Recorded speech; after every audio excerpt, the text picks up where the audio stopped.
My dear students, welcome to NK Baba chemistry classes. हमने पिछले class में एटॉमिक स्ट्रक्चर सब चैप्टर में बताया था इलेक्ट्रोमैग्नेटिक वेव्स, विद्युत चुंबकीय तरंगे। उसके अंतर्गत तरंग दैर्ध्य और आवृत्ति के बीच संबंध बतलाए थे। इसके बाद का जो टॉपिक्स है वह है प्लांक्स कांस्टेंट, प्लांक्स स्थिरांक और प्लांक्स का क्वांटम सिद्धांत। तो प्लांक्स एक वैज्ञानिक का नाम है जिन्होंने कणों के ऊर्जा एवं आवृत्ति के बीच संबंध स्थापित किया।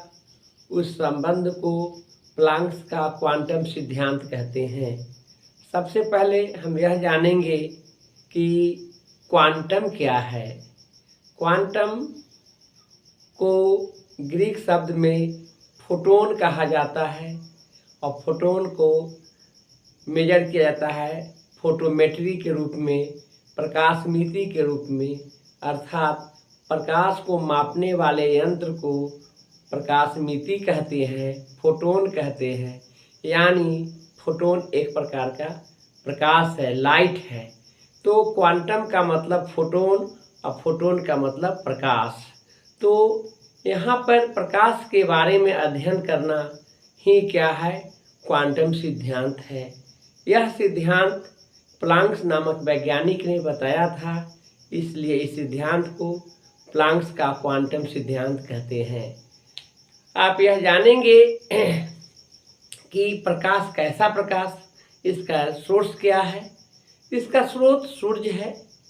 सूर्य में जो प्रकाश है उसे सौर प्रकाश के नाम से जानते हैं और वह सूर्य जो हाइड्रोजन से मिलकर बना है, हाइड्रोजन के नाभिकीय संलयन से सूर्य का हीलियम बनता है और हीलियम को ग्रीक शब्द में हेलियस कहते हैं, जिसका अर्थ होता है सूर्य। तो आप जरा सोचिए कि यह वह सूर्य जो हाइड्रोजन से मिलकर बना है और वह हाइड्रोजन जो प्रकृति में परमाणु के रूप में उपलब्ध है। और ये भी जानते हैं परमाणु को न तो निर्माण किया जा सकता है और न नष्ट किया जा सकता है। तो अवेलेबल है नेचर में 99.99% पूरे ब्रह्मांड में यह हाइड्रोजन उपस्थित है। उस हाइड्रोजन के नाभिकीय संलयन से हीलियम बना और हीलियम को ग्रीक शब्द में हेलियस कहते हैं, उसी का तो मतलब क्या है, सूर्य है। और वह सूर्य जो अनलिमिटेड एनर्जी प्रोवाइड करता है सूर्य के रूप में, सौर प्रकाश के रूप में। और कैसा प्रकाश, दृश्य प्रकाश। हमने पिछले क्लास में बहुत सारे तरंगों के बारे में और आवृत्ति के तरंगों के बारे में, एक्स किरण, गामा किरण, रेडियो वेव्स, माइक्रोवेव्स, तरह तरह की बात हमने किया था। उसमें एक आता है दृश्य प्रकाश, और वह दृश्य प्रकाश जिसको हम देख सकते हैं वह 7 रंगों का एक संग्रह है जिसे स्पेक्ट्रम कहते हैं। उस स्पेक्ट्रम पर लाल किरण और बैगनी किरण, लाल का जो है उसका तरंग दैर्ध्य सबसे ज़्यादा होता है, बैगनी का सबसे कम होता है। तो वह लाल और बैगनी के बीच का जो रेंज है उस रेंज को 3400 एंगस्ट्रम से 3800 एंगस्ट्रम से 7800 एंगस्ट्रम के बीच में मेजर किया गया है। तो उस प्रकाश को दृश्य प्रकाश कहते हैं और वह प्रकाश का ही मतलब क्वांटम होता है। तो कहने का मतलब यह है कि क्वांटम का मतलब प्रकाश होगा और इसके बारे में प्लांक्स नामक वैज्ञानिक ने बताया। इसे प्लांक्स का क्वांटम सिद्धांत कहते हैं।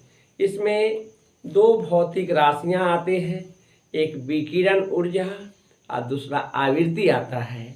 विकिरण ऊर्जा जो होते हैं आवृत्ति के सीधा समानुपाती होता है। यानी जब किसी काले वस्तु को का जो है आप जानेंगे कि उस पर प्रकाश की किरणें को आप एक्सपोज करते हैं तो उसका जो ऊर्जा होता है वह आवृत्ति के सीधा समानुपाती समानुपाती होता है।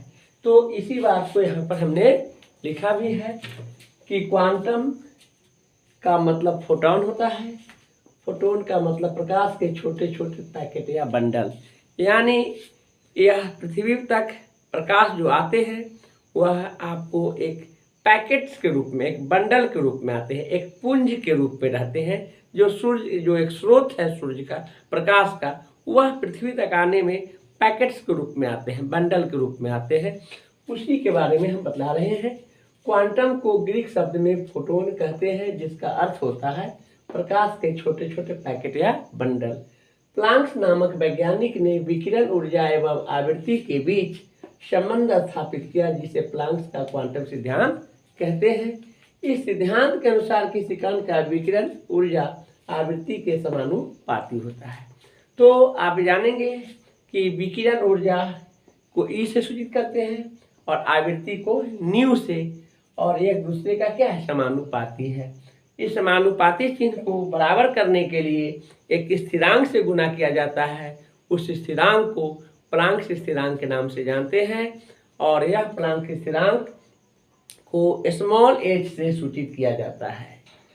तो इसी बात को हमने लिखा है कि जहाँ ई जो है विकिरण ऊर्जा है, न्यू आवृत्ति है, h क्या है, प्लांक स्थिरांक है, और h का एसआई मात्रक जो होगा, प्लांक स्थिरांक का एसआई मात्रक जूल सेकेंड होगा। ऐसा क्यों? इसलिए कि h जो है, h बराबर ई बाई न्यू है, ई एनर्जी है, एनर्जी का मात्रक जूल होता है। क्या होता है? जूल होता है। और आवृत्ति का मात्रक प्रति सेकंड होता है। हमने पढ़ाया है आवृत्ति को, और हमने बताया था कि आवर्तकाल के इनवर्स होता है, विपरीत होता है, तो 1/t को आवृत्ति कहते हैं, और आवृत्ति 1/t है तो आप जानेंगे कि सेकेंड समय का मात्रक सेकेंड होता है, 1/सेकेंड यानी प्रति सेकेंड, यानी सेकेंड इनवर्स हो जाएगा। तो एनर्जी का जूल, आवृत्ति का सेकेंड इनवर्स ऊपर जाएगा तो क्या होगा? सेकेंड हो जाएगा, इसलिए क्या हो जाएंगे? जूल सेकेंड हो जाएंगे। एक बात और जानेंगे कि जूल का होता है kg मीटर स्क्वायर पर सेकेंड स्क्वायर। जूल का मात्रक, एसआई मात्रक kg मीटर स्क्वायर पर सेकेंड स्क्वायर होता है। आप पर सेकेंड स्क्वायर में सेकेंड से गुना करते हैं तो माइनस वाला एगो प्लस वाला से क्या हो जाएंगे? कैंसिल हो जाएगा, और वह जो बचेगा वह kg मीटर स्क्वायर पर सेकेंड बचेगा, जो क्या कहते हैं, आपको कोणीय संवेग के बराबर होता है। फिजिक्स में पढ़े होंगे कोणीय संवेग, और उसका इसका दोनों का मात्रक जो है समान होता है। फिजिक्स में ऐसा टाइप का क्वेश्चन पूछता है कि निम्नलिखित में से किन किन भौतिक राशियों का समान मात्रक होते हैं या बीमा होते हैं। तो आप जानेंगे कि बीमा निकालने के लिए मात्रा का होना जरूरी है, और जो कोणीय संवेग का मात्रक होगा हम पढ़ाएंगे बोर का एटॉमिक मॉडल में। तो आप जानेंगे कि कोणीय संवेग का जो मात्रक होगा वही मात्रक प्लांक स्थिरांक का होगा। तो इसका एसआई मात्रक जूल सेकेंड या kg मीटर स्क्वायर पर सेकेंड होगा। इसके सीजीएस मात्रक की भी बात करेंगे, क्योंकि केमिस्ट्री में जो यूज होने वाला मात्रक है वह अक्सर उपयोग में लाया जाता है सीजीएस।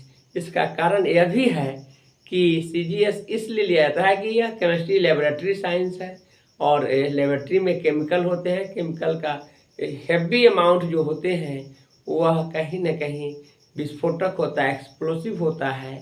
इस अमाउंट को जो है छोटे अमाउंट के रूप में लिया जाता है, और वह सीजीएस मात्रक होगा, पद्धति होगा। तो सीजीएस में जब देखते हैं कि ऊर्जा जो होते हैं उसका खोज ऑर्ग नामक वैज्ञानिक ने किया है, ERG ऑर्ग, और सेकेंड का एसआई और सीजीएस दोनों में सेम होता है, तो उसका मात्रक सीजीएस में हो जाएंगे, ऑर्ग सेकेंड हो जाएंगे। ऑर्ग सेकेंड जो होगा सीजीएस मात्रक है, और उसको हम लोग डायमेंशनली लेंगे तो ऑर्ग है यानी ग्राम मीटर सेंटीमीटर स्क्वायर पर सेकेंड स्क्वायर। तो और इंटू सेकेंड, तो 1 सेकेंड से 1 सेकेंड कैंसिल हो जाएंगे, तो माइनस और प्लस के कारण हो जाएंगे ग्राम सेंटीमीटर स्क्वायर पर सेकेंड। तो इसी बात को हमने यहाँ लिखा है, एच का CGS मात्रा पर सेकेंड या ग्राम सेंटीमीटर स्क्वायर पर सेकेंड होता है। काफ़ी इम्पोर्टेंट है यह एग्जामिनेशन के लिए, यह 2 in 1 है। यह केमिस्ट्री में तो पूछा ही जाता है, साथ साथ 12th के फिजिक्स में भी इसका बहुत इम्पोर्टेंट है, पूछता है। मॉडर्न फिजिक्स पढ़ना है, वहाँ पर आपको एटम, न्यूक्लियस, रेडियो एक्टिविटी, यह तरह तरह के जो टॉपिक्स हैं, जो मॉडर्न फिजिक्स है एक प्रकार का, यह केमिस्ट्री ही तो है। तो आप यहाँ से पढ़ते हुए रहेंगे तो आगे 12th के फिजिक्स में भी बहुत अच्छे ढंग से समझ में आएगा और वहाँ अच्छे ढंग से आप परीक्षा में लिख सकते हैं। आप यह जानेंगे कि एग्जामिनेशन के लिए मॉडर्न फिजिक्स से बहुत क्वेश्चन आता है, जो एक बिल्कुल वह केमिस्ट्री है। तो यहाँ पर हम साथ ब्रीफ में भी बतलाएंगे। तो आप ये जानेंगे कि इसका यूनिट हमने बतलाया, और यूनिट के साथ ही साथ इसका जो है वैल्यू होता है, न्यूमेरिकल वैल्यू, आंकिक मान होता है। तो किसका? प्लांक स्थिरांक का। प्लांक स्थिरांक का जो आंकिक मान है, इसे हम 2 पद्धतियों में, 2 मात्रकों में लिए हैं। एक SI मात्रक में लिए हैं और दूसरा CGS में लिए हैं। तो आप जानते होंगे कि 1 जूल जो है वह 10 के पावर 7 अर्घ के बराबर होता है। 1 जूल कितने अर्घ के बराबर होंगे? तो 10 के पावर 7 अर्घ के बराबर होते हैं। तो सबसे पहले जानेंगे कि यह एक्सपेरिमेंटल वैल्यू है। H का मान 6.67 into 10 to the power -34 joule second होता है, यही है। और जूल सेकेंड को हमने बताया है कि यूनिट के रूप में क्या लेंगे? kg मीटर स्क्वायर पर सेकेंड होता है। और इसको CGS में बदलेंगे, यानी 1 जूल कितने वाट के बराबर होते हैं? 10 के पावर 7 अर्घ के बराबर होते हैं। -34 और पावर में 10 के पावर 7 हो तो क्या होगा? 7 प्लस के कारण 7 माइनस कैंसिल हो जाएंगे, यानी 10 के पावर 27 होगा। और H का आंकिक मान किस पद्धति में? CGS पद्धति में 6.67 into 10 to the power -27 gram centimetre square पर सेकेंड के रूप में होता है। तो आप यह जानेंगे कि यह जो वैल्यू है, आज हम छोटा सा टॉपिक्स इसलिए रखा है कि आप लोग इसको बढ़िया से समझें, गंभीरतापूर्वक समझें, यह जरूरी का चीज़ है। नेक्स्ट क्लास में इससे रिलेटेड न्यूमेरिकल्स की बात मैं करूँगा, और वह न्यूमेरिकल जो काफ़ी इम्पोर्टेंट होगा। इसमें 2 तरह से न्यूमेरिकल को हम लोग कैलकुलेट करेंगे। एक जो होगा फ्रीक्वेंसी के रिस्पेक्ट में, आवृत्ति के रिस्पेक्ट में, और दूसरा जो होगा तरंग दैर्घ्य के रिस्पेक्ट में होंगे। तो दोनों तरह के न्यूमेरिकल्स बताएंगे। एक्सरसाइज में इस तरह का क्वेश्चन है, आप लोग पढ़ेंगे। चूँकि यह 11th का चैप्टर है और ज़्यादा सीरियस होने की बात भी नहीं है, लेकिन रेगुलर पढ़ने की ज़रूरत है। छोटा छोटा टॉपिक्स के रूप में इसको यदि आप पढ़ते रहते हैं तो आपके लिए काफ़ी 12th के लिए सपोर्ट मिलेगा, मेरिट गेन होगा। साथ ही साथ जो भी कम्पिटिटिव एग्जामिनेशंस हैं उसमें तो आपको 11th से ही 60% क्वेश्चन पूछे जाते हैं, तो इसके लिए भी यह फ़ायदेमंद होंगे। तो हम इस तरह से आपको बताना चाहते हैं कि आपका जो टॉपिक्स है यह काफ़ी इम्पोर्टेंट है। इसको आप रेगुलरली और सिस्टमेटिक ढंग से इसको स्टडी करेंगे। इसको कॉपी पर लिख करके आप लोग पढ़ेंगे, ताकि इससे संबंधित जो भी न्यूमेरिकल्स क्वेश्चन होगा वो आपसे बनेंगे। तो आज के लिए हम इतना ही रखते हैं, फिर कल हम जो है इसका न्यूमेरिकल पोर्शन की बात करेंगे।